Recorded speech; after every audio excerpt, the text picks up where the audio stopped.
कि जनता का पैसा जनता को कैसे मिले और जनता सारे चीजों के लिए जो सबसे ज्यादा जरूरी है उत्पादन की कोई इकाई नहीं लेगी। लेकिन माननीय मुख्यमंत्री जी ने 2016 तक गांव को 14 और 16 घंटे और शहरों को 20 से 22 घंटे हम लोग बिजली देंगे। ये माननीय मुख्यमंत्री ने इस चीज के लिए दृढ़ संकल्प कर रखा है। और रही बात इस चीज की कि किस तरह से और दूसरे काम अभी हमारे मंसला जी हैं, इन्होंने बहुत लंबी प्रेरित आंखें बना रखी है जो मुजफ्फरनगर के लिए काम माननीय मुख्यमंत्री ने 3 वर्षों में किए हैं, ऐतिहासिक कार्य। लेकिन ऐसे तमाम कार्य हैं जिनकी हम लोग अगर चर्चा करने लगे मैं बैठ जाता हूँ, थोड़ी देर बस चल जाए। तो मैं जो चर्चा कर रहा था उसमें तमाम ऐसे काम जिनकी फेहरिस्त बहुत लंबी है और अगर उनकी चर्चा की जाए तो बहुत कम समय रहेगा। यहाँ पर प्रोग्राम में भी चाहे सुपरताल के लिए सड़क की जिक्र किसी ने किया हो तो सड़क को भी निश्चित रूप से साथ के साथ घोषणा माननीय मुख्यमंत्री कर रहे थे चौड़ीकरण की। उसके अलावा लाइट के लिए मांगा तो उसके लिए भी कह गए और जो जिसने उस समय बात रखी तब कही और उससे पहले भी जो चीजें मांग ली थी वो चीजें लगातार पार्टी ऐसी पार्टी है जो सभी तबकों को साथ लेकर चलने वाली पार्टी। यहाँ जाति और धर्म की जो दीवार, नफरत की जो दीवार, बड़ी दीवार खड़ी की गई उसके लिए अगर सबसे ज्यादा कोई काम कर रहा है तोड़ने का उसको नफरत की दीवार को तो समाजवादी पार्टी और समाजवादी पार्टी के नेता कर रहा है। ये अपने आप में बड़ी खूबी है। समाजवादी पार्टी की पिछले 21 मार्च को एक सभा मुझे मिली थी माननीय मुख्यमंत्री जी, तो मुजफ्फरनगर के बराबर में खुलावदा कस्बा है, वहां पर हमने उस सभा का आयोजन किया और कई नाम मुझे सुझाए गए कि आप ये नाम जिस तरह पिछले 1 और 1.5 साल पहले बहुत भारी नुकसान सामाजिक रूप से और निश्चित रूप से आपस में जाति और धर्म का हुआ है, उसके लिए हम लोग इस दीवार को तोड़ने का काम कर सकते हैं। इसलिए मैंने उस रैली का नाम रखा सद्भावना रैली और सद्भावना रैली के माध्यम से ये संदेश देने की कोशिश की कि ये देश हिंदू, मुसलमान, सिख, ईसाई, जैनी, बौद्धिस्ट और जितनी जातियां जितने वर्ग में सबका है और सबको यहाँ पर रहने का अधिकार है। जो व्यक्ति सही है, अच्छा काम कर रहा है उसे अच्छा कहा जाए और जो व्यक्ति गलत है या गलत काम कर रहा है, सम्मिलित उनमें है तो उसको गलत कहा जाए। ये चीज, ये धारणा लेकर हम लोग चल रहे हैं। इसमें ना कोई जाति बंधन है और कोई भी योजना, कैसी भी योजना, वो पैसा जो जनता का सरकारों को टैक्स के रूप में मिलता है वो पैसा सीधा जनता को कैसे पहुंचे, ये माननीय मुख्यमंत्री ने किया। अभी एम्बुलेंस की इसमें लिखा हुआ है 108, 102। मैं तमाम नौजवान साथियों से कहूंगा कि अभी इसके लिए 5 कालिदास मार्ग पर एक अलग से सेल बनाया जा रहा है जिसमें 102 और 108 एम्बुलेंस का जो फीडबैक है वो आप लोगों से पूछकर उसमें निश्चित रूप से माननीय मुख्यमंत्री सीधे उस पर नजर रखेंगे और जो वहां पर अधिकारी बैठेंगे वो इसको देखेंगे कि कहां पर इसमें त्रुटि पाई गई है, कहां दिक्कत इसमें है। लेकिन मैं जान सकता हूं कि जहां पर लोग हैं वहां पर ब्लॉक में 15 से 20 मिनट में अगर कोई गरीब, कोई ऐसा व्यक्ति जिसके पास पैसे नहीं है अस्पताल तक पहुंचने के लिए, जिसके पास संसाधन नहीं है, 102 और 108 एम्बुलेंस सीधे के सीधे पहुंच जाती है उसको लेने के लिए और गरीब की मदद करने का काम करती है समाजवादी एम्बुलेंस। ये थोड़ी बात नहीं, ये बहुत बड़ी चीज। और 40 लाख परिवारों का इन्होंने लिख के दे दिया बोलते हैं। लेकिन मैं कहना चाहता हूँ 40 लाख नहीं है, ये तादाद और बढ़ेगी। 40 लाख पेंशनें जहां 500 रुपए पहले साल में, दूसरे साल में 550 और फिर हर साल के हिसाब से 550 रुपए प्रत्येक महीने के हिसाब से बढ़ते जाएंगे पूरे 5 साल तक और आप लास्ट में देखेंगे 750 रुपए तक ये पेंशन पहुंच जाएगी, जिससे कहीं ना कहीं हमारे बुजुर्गों का सम्मान, गरीब का सम्मान उसके परिवार में और ज्यादा बढ़ जाएगा। आज 550 रुपए यहाँ पर जो लोग बैठे हैं शायद उनके लिए कुछ ना, लेकिन उनके लिए बहुत कुछ है। जिनके पास आय का कोई स्रोत नहीं है, जिनके पास कुछ भी ऐसी चीज नहीं जिससे वो पैसा कमा सके, उनके घर में पैसा आ सके, इसके लिए माननीय मुख्यमंत्री ने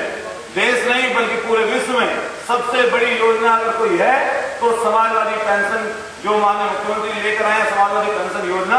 वो सबसे बड़ी पूरे विश्व में योजना है जिससे सीधे के सीधे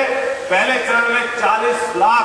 महिलाओं को 40 लाख लोगों को ये समाजवादी पेंशन के रूप में समाजवादी पार्टी लाभ देने जा रही है। पिछले साल काफी लोगों को लाभ मिल चुका है, लेकिन इस साल फिर ये आई है। तो मैं सब लोगों से कहूंगा कि इसको पूरी गरीब लोगों तक पहुंचाया जाए और जो पात्र इसके हैं उनको सीधे इसकी जानकारी दी जाए।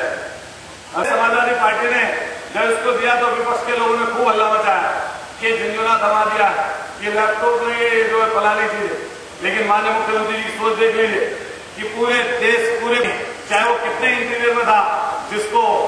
लाभ पहुंचाने का माननीय मुख्यमंत्री ने काम नहीं किया। वो छात्र जो कभी लैपटॉप के बारे में सोच नहीं सकता था, कभी सपने में भी ये बात नहीं रख सकता था कि वो कभी लैपटॉप चला पाएगा, लेकिन माननीय मुख्यमंत्री ने आदिवासी, किसान, गरीब और ऐसे लोगों को ऐसे घरों तक लैपटॉप पहुंचा दिया, ऐसे लोगों को दुनिया से, देश और दुनिया से जोड़ दिया जो कभी लैपटॉप के बारे में और नेट के बारे में सोच तक नहीं सकते थे। 15.5 लाख लैपटॉप विश्व में सबसे ज्यादा योजना के तहत लैपटॉप बांटे गए, तो 15.5 लाख लैपटॉप इस प्रदेश सरकार ने बांटे। लेकिन विपक्ष के लोगों ने तमाम तरह से उस समय आलोचनाएं की,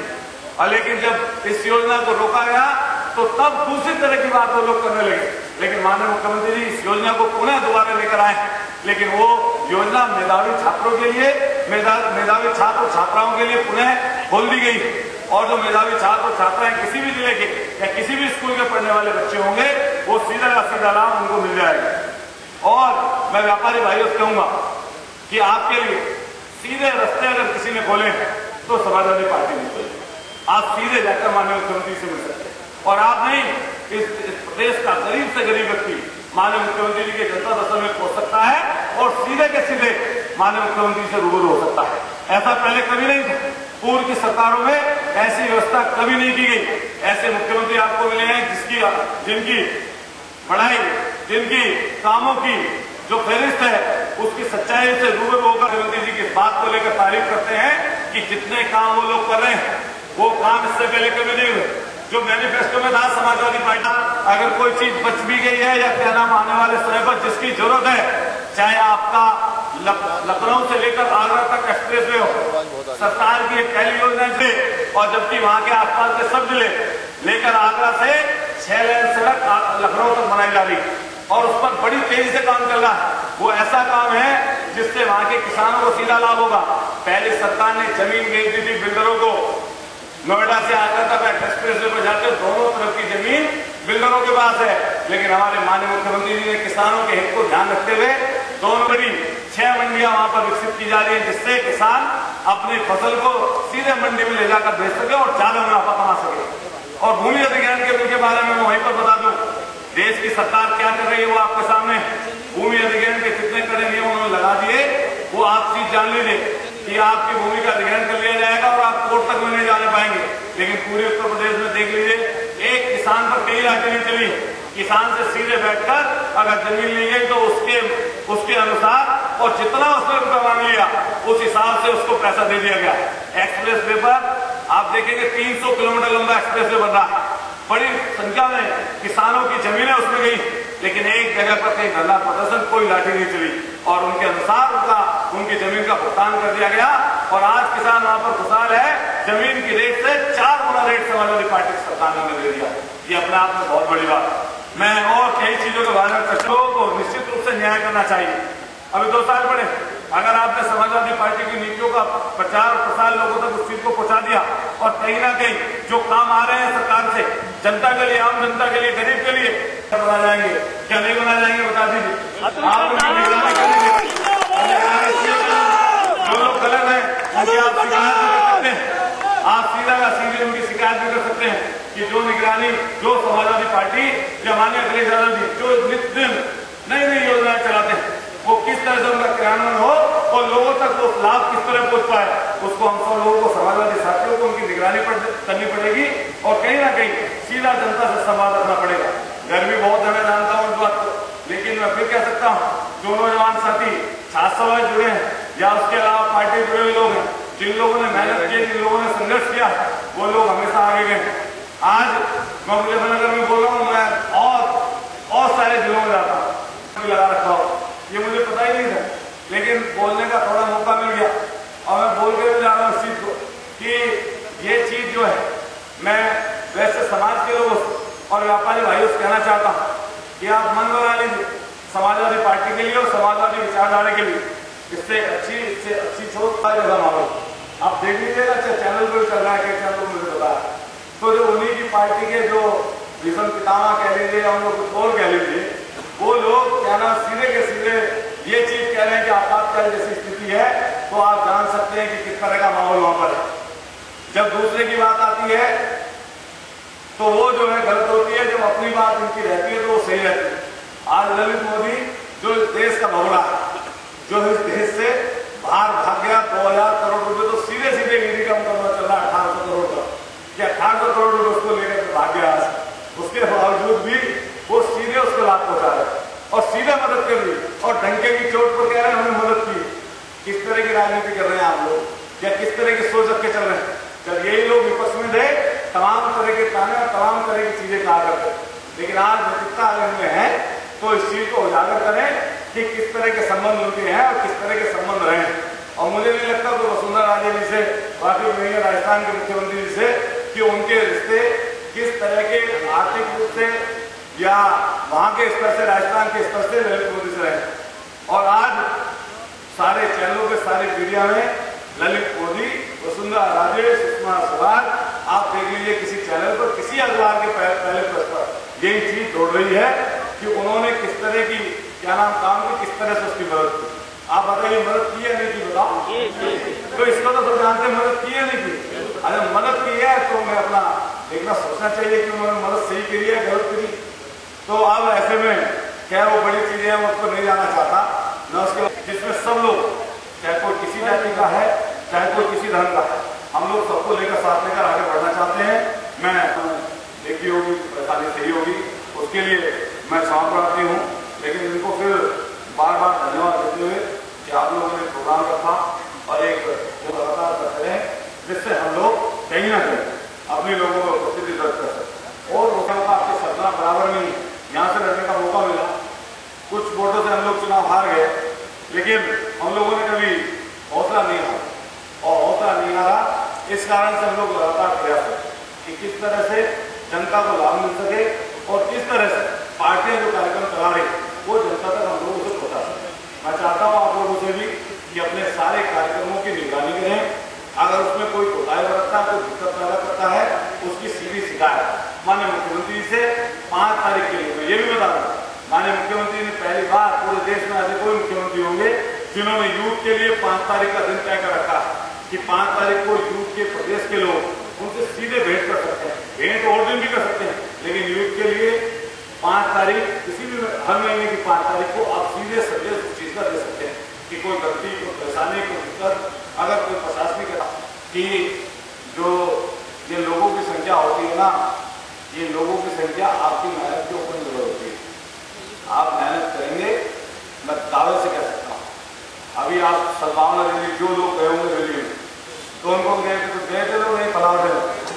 हम गए थे। अच्छा बताओ, ये आपका काम के लोग होते और जितना आप सहयोग सामाजिक रूप से करते हैं और कहीं ना कहीं उनके दुख, परेशानी, दिक्कतें, उनको जो दिक्कतें हैं उनमें आप उनके बीच में रहते हैं, तो लोगों की संख्या आपके लिए बढ़ती चली जाती है। और राजनीति में लोकतंत्र, जिसके पास लोग ज्यादा होते हैं, जिसके पास मास ज्यादा होता है, वो बड़ा महंगा होता है। क्या गलत कह रहा हूँ बता दें, और जिसके पास कम रहते हैं वो छोटा होता है। तो ऐसे में आप इस चीज के लिए परेशान मत होना, दिक्कत मत आना कि कम लोग हैं, कम संख्या, मेहनत करना। और मैं दावे से कह सकता हूँ 2 महीने आप मेहनत कर लेंगे और 2 महीने में आप बदलाव देख लीजिए राजनीति। 2 महीने, मात्र 2 महीने आप गरीब लोगों के लिए, ऐसे लोगों के लिए जिनको आपकी जरूरत है, आप उनके बीच में काम कर दीजिए। मैं दावे के साथ कह सकता हूँ आपके साथ लोग जुड़ते चले जाएंगे। वो आपसे आपकी जाति भी नहीं पूछेंगे, ना वो आपसे आपका धर्म पूछेंगे। हमने अगर सीधा लोगों को जोड़ा अपने से, तो जोड़ने का सबसे बड़ा कारण यही कि किसी की जाति मत पूछो, किसी का धर्म मत पूछो, अपना काम करते चले जाओ, राजनीति में आप लोग आगे बढ़ते चले जाओ। ये मैं बिल्कुल वादे से, भरोसे से कह सकता हूँ, ये बात विश्वास से कह सकता हूँ कि जितने लोगों के बीच में आपकी उपस्थिति रहेगी और जितना आप लोगों के लिए गरीब, परेशान, पीड़ित, ऐसा है या ऐसे लोग जिनको आपकी जरूरत है उनके लिए आप कहीं ना कहीं खड़े हो जाओगे, तो संख्या आपकी बढ़ती चली जाएगी। लेकिन फिर भी मैं तमाम आपके साथियों को धन्यवाद दूंगा, साधुवाद दूंगा, बधाई दूंगा इस चीज के लिए कि आपने प्रोग्राम रखा और कहीं ना कहीं समाजवादी पार्टी से जुड़ने का आपने काम किया है और इसके साथ जुड़कर आप काम करेंगे तो मैं निश्चित रूप से आपको कह सकता हूँ कहीं ना कहीं आपको सम्मान भी मिलेगा और ये सम्मान इसका मैं वादा भरोसा दिला सकता हूँ कि पूरे के नौजवान साथियों को, देश को, इनके तमाम साथियों कि आप लगातार